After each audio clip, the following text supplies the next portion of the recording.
नमस्कार, मैं कमलेश कबीर आपका एक बार फिर स्वागत करता हूं इस नए एपिसोड में। आज के इस एपिसोड में हम बात करेंगे शशि थरूर की। शशि थरूर ने एक बार फिर नरेंद्र मोदी की तारीफ की और शायद यह तारीफ सुनकर कांग्रेस पार्टी को अच्छा नहीं लगे। सबसे पहले हम बात करेंगे कि शशि थरूर ने ऐसा क्या कहा और फिर बात करेंगे हम कांग्रेस पार्टी में चल क्या रहा है। तो शशि थरूर ने जो कहा अपने ट्विटर हैंडल पर, उसके हिसाब से कि भारत की विदेश नीति होती है, किसी पार्टी विशेष की नहीं होती, यानी कि विदेश नीति जो है वो भारत देश की होती है, भले ही सरकार किसी की भी हो, चाहे वो भारतीय जनता पार्टी की हो या फिर कांग्रेस पार्टी की हो। और ऐसी स्थिति में जो लोग मोदी की हार पर जश्न मनाते हैं तो वो सीधे तौर पर भारत की हार का जश्न मना रहे हैं। फिर उसके बाद में उन्होंने पाकिस्तान और बांग्लादेश को लेकर भी जो है वो कुछ अपनी चिंताएं जाहिर की कि बांग्लादेश का इस्तेमाल किस तरीके से आईएसआईएस कर रहा है और पाकिस्तान इस वक्त जो है वो किस तरीके से काम कर रहा है, कि पहले जो ड्रोन और बम फोड़ता था अब वो हाइपरसोनिक मिसाइलों पर काम कर रहा है। तो उस संदर्भ में अब ये सीधे तौर पर जो है वो जिस तरीके से ट्वीट किया गया, ये कांग्रेस पार्टी के ऊपर किया गया।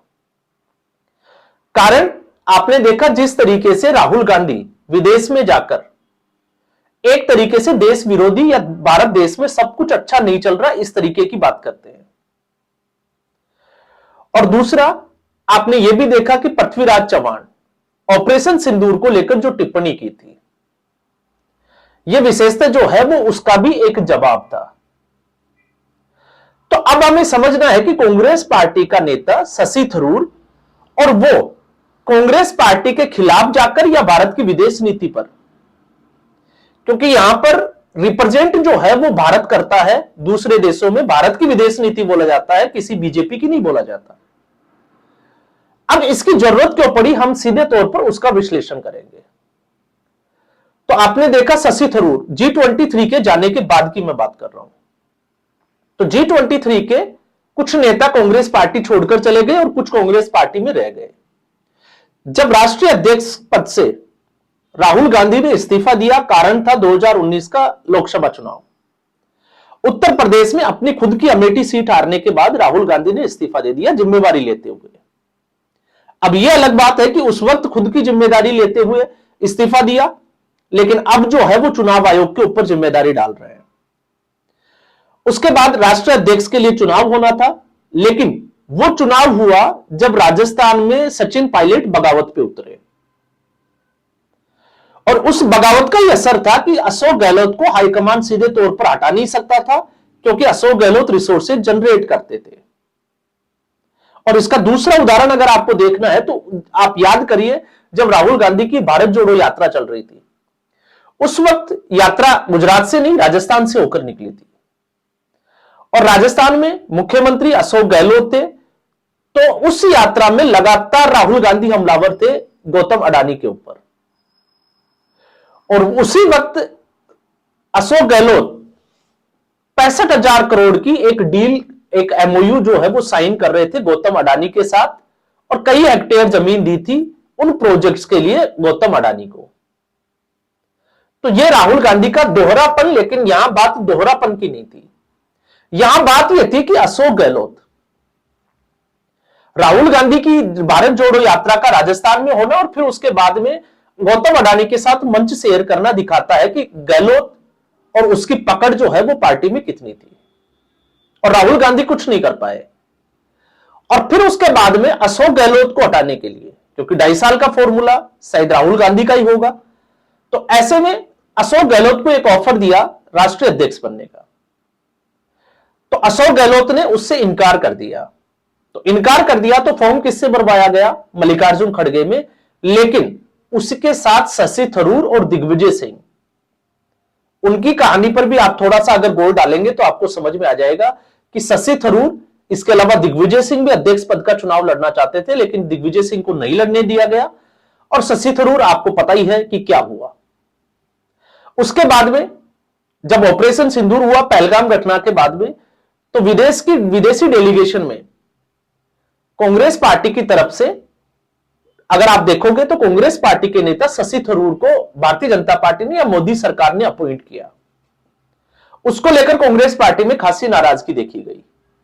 और अब ऐसी सूरत में जब राहुल गांधी विदेश की धरती पर या कई बार जो है वो डेड इकोनॉमी की बात कर चुके हैं, ऑपरेशन सिंदूर पे किस तरीके के बयान कर चुके हैं, तो ऐसे में शशि थरूर का यह बयान, अब यह बयान किस संदर्भ में और किस वक्त आया है, जिस वक्त केरल में राजनीतिक तौर पर सरगर्मी बढ़ी हुई है।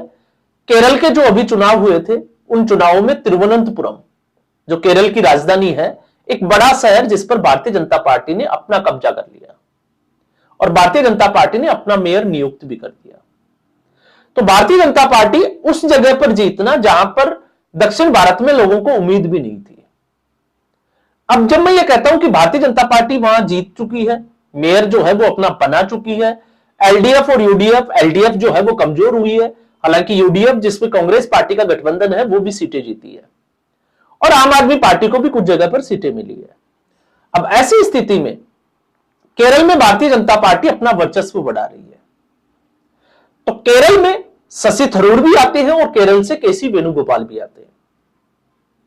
केसी वेणुगोपाल राहुल गांधी के करीबी माने जाते हैं, लेफ्टिस्ट विचारधारा से हैं, लेकिन शशि थरूर और केसी वेणुगोपाल का संदर्भ ये जो है वो किस आधार पर या इसका विश्लेषण क्या हो सकता है, तो कांग्रेस पार्टी के या कांग्रेस पार्टी को फॉलो करने वाले राशिद किदवई, एक पत्रकार, राजनीतिक विश्लेषक और ऑथर, उनके हालिया अगर एक लेख के ऊपर अपन नजर डालते हैं तो कांग्रेस पार्टी में उन्होंने बदलाव के लिए बात की है।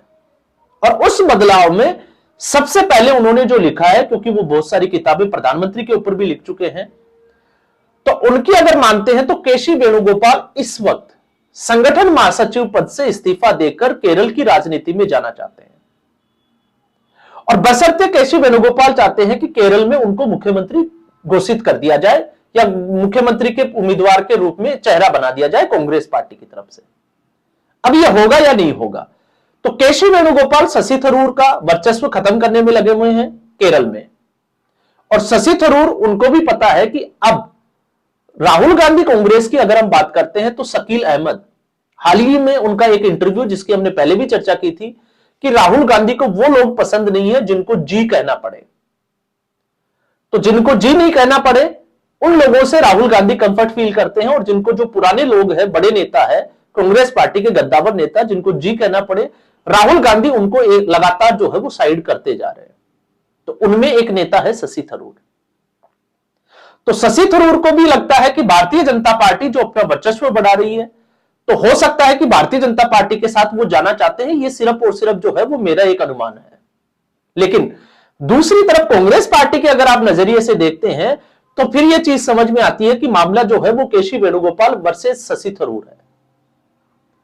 तो शशि थरूर ऐसे कई मौकों के ऊपर जो है वो कांग्रेस पार्टी को जवाब दे चुके हैं, और कांग्रेस पार्टी को जवाब जब शशि थरूर दे तो यह मौका जो है वो बड़ा अहम हो जाता है। याद करिए, अभी संसद का शीतकालीन सत्र जो 1 दिसंबर से लेकर 19 दिसंबर तक चला, उसमें कांग्रेस पार्टी ने जो भी राहुल गांधी की तरफ से मीटिंग रखी, उन मीटिंग्स में शशि थरूर ने किनारा कर दिया, एक भी मीटिंग में नहीं पहुंचे। तो इससे आपको पता चलेगा कि शशि थरूर और कांग्रेस पार्टी के बीच में चल क्या रहा है।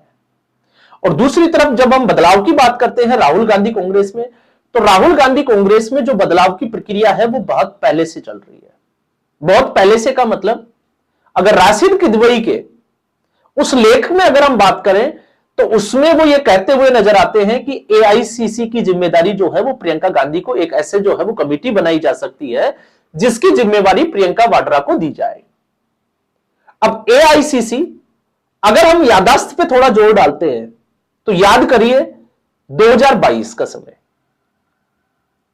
2022 के उस समय में कांग्रेस पार्टी ने अपना एक अधिवेशन रखा था उदयपुर में, और उस उदयपुर में सीडब्ल्यूसी की जो मीटिंग हुई थी उसमें यह तय हुआ था कि इलेक्शन लड़ने के लिए ऑल इंडिया लेवल के ऊपर एआईसीसी कमेटी का एक गठन किया जाएगा। तो यह चर्चा जो है वो तब से चल रही है और अब तक जो है वो ऐसा नहीं किया गया।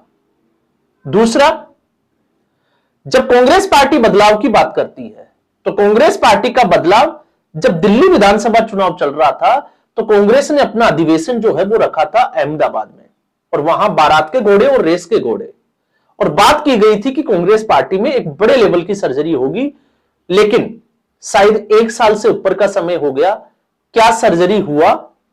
तो अभी तक जो है 1 साल होने को आ गया, वहां पर ऐसी कोई सर्जरी 2 फरवरी जो है वो आने को है। अभी कांग्रेस पार्टी ने फाइनल किया कि उत्तर प्रदेश में धन्यवाद रैली निकाली जाएगी, हालांकि तारीख जो है वो तय नहीं की गई, और धन्यवाद रैली इसलिए निकाली जाएगी क्योंकि उत्तर प्रदेश ने कांग्रेस पार्टी को 2024 लोकसभा चुनाव में अप्रैल, मई और जून के उस समय में 6 सीटें दी थी। तो 2024 चला गया और 2025 जो है वो जाने वाला है। 2026 में कांग्रेस पार्टी को यह लगा कि अब उनको धन्यवाद करना चाहिए। तो आप कांग्रेस पार्टी में बदलाव का मतलब क्या होता है? क्या सिर्फ अध्यक्ष पद बदलने से कि मल्लिकार्जुन खड़गे को बदल दिया? क्या चुनावी रणनीति और कांग्रेस पार्टी की रणनीति या कांग्रेस पार्टी के हाईकमान में कोई बदलाव होगा? तो उसकी संभावनाएं जो है वो बहुत कम नजर आती है। तो यहां पर केसी वेणुगोपाल, क्योंकि केसी वेणुगोपाल हो गए, आप देखिए जयराम रमेश हो गए, कृष्णा अल्लावरू हो गए, मीनाक्षी नटराजन हो गए, राहुल गांधी इस वक्त जो है वो इन्हीं नेताओं के इर्द गिर्द जो है वो नजर आते हैं। अब ऐसे में केसी वेणुगोपाल, उनके ऊपर बड़े आरोप भी लग चुके हैं और लगातार जो है वो राज्य दर राज्य चुनाव हारना। लेकिन ऐसी स्थिति में केसी वेणुगोपाल को लग रहा है, जिस तरीके से मल्लिकार्जुन खड़गे का एक सपना है कि क्यों नहीं उनका प्रियंक खड़गे जो है वो कर्नाटक के मुख्यमंत्री बन जाए, तो केसी वेणुगोपाल को भी लगता है कि बदलाव के नाते जो है वो उनको केरल में मुख्यमंत्री के पद का उम्मीदवार घोषित कर दे कांग्रेस पार्टी। तो फिर सवाल यह उठता है कि केसी वेणुगोपाल नहीं तो कौन? तो अगर प्रियंका वाड्रा की टीम बनाई जाती है राशिद किदवई के हिसाब से, तो फिर प्रियंका वाड्रा के साथ वाले, क्योंकि प्रियंका वाड्रा को अगर कुछ कमांड दी जाती है, कुछ पावर दी जाती है, तो आप देखिए उठाकर केसी वेणुगोपाल जो राहुल गांधी के आसपास नजर आते हैं, फिर वो कमजोर हो जाते हैं। तो हो सकता है प्रियंका वाड्रा के आने से केसी वेणुगोपाल अपने आप जो है वो संगठन महासचिव का पद छोड़ने के लिए तैयार हो। ये जो है वो इस तरीके का विश्लेषण हम रख सकते हैं। क्या है वो तो कांग्रेस पार्टी को पता है, लेकिन शशि थरूर और केसी वेणुगोपाल जो केरल को लेकर चल रहा है, ये उसी कड़ी में शशि थरूर के आप ट्वीट को देख सकते हैं या फिर कांग्रेस पार्टी की इस रणनीति को देख सकते हैं। तो आज के एपिसोड में बस इतना ही। उम्मीद करूंगा वीडियो एपिसोड आपको पसंद आया होगा। वीडियो को लाइक करें, शेयर करें, चैनल जरूर सब्सक्राइब करें। धन्यवाद।